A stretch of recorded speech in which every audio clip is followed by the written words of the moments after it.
કાંતિભાઈ મોરબી આવે છે, એના માટે સન્માન રેલી કાંઈક આયોજન છે, ક્યાંથી ક્યાં સુધી છે, શું કાંઈ આયોજન છે? નમસ્કાર, હું રિષિક કૈલા, મોરબી શહેર ભારતીય જનતા પાર્ટી અધ્યક્ષ. આજે પ્રેસ કોન્ફરન્સ બોલાવવાનો વિષય છે આપણા ગુજરાત રાજ્યના મંત્રી અને 65 મોરબી માળિયા વિધાનસભાના લોકપ્રિય ધારાસભ્ય માનનીય કાંતિભાઈ અમૃતિયા એક કેન્સરની બીમારીમાંથી બહાર નીકળી અને મોરબીની પ્રજા વચ્ચે પાછો તેમનો કાર્યભાર સંભાળવા માટે આવતી 27મી તારીખે સાંજે 7 વાગે પધારી રહ્યા છે.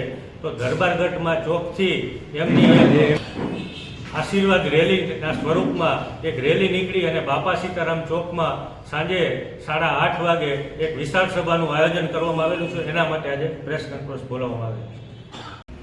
કાંતિભાઈ સાથે જ્યારે છેલ્લે વાત થઈ, એમના મનમાં એક વિચાર હતો કે મોરબીની જાહેર જનતાનું પ્રતિનિધિત્વ કરતાં એમને જે અપાર પ્રેમ મળ્યો છે એને વિસ્તારમાં એમના સ્વાસ્થ્યના સુચારુ વ્યવસ્થા માટે હનુમાન ચાલીસાનું પાઠ થયો હતો.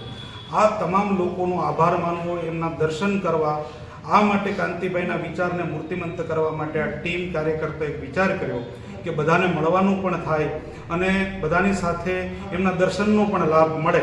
એના માટે દરબારગઢથી શરૂ કરી અને આ જે એમના માટે આશીર્વાદ યાત્રાની વિચાર છે એ દરબારગઢથી શરૂ થઈ, ગ્રીન ચોકથી નહેરુ ગેટ ચોક થઈ અને બાબા સાહેબ આંબેડકરજીની પ્રતિમા પાસે કોર્પોરેશન ચોકથી ચકિયા હનુમાન થઈ અને બાપા સીતારામ ચોકમાં એની પૂર્ણાહુતિ થશે.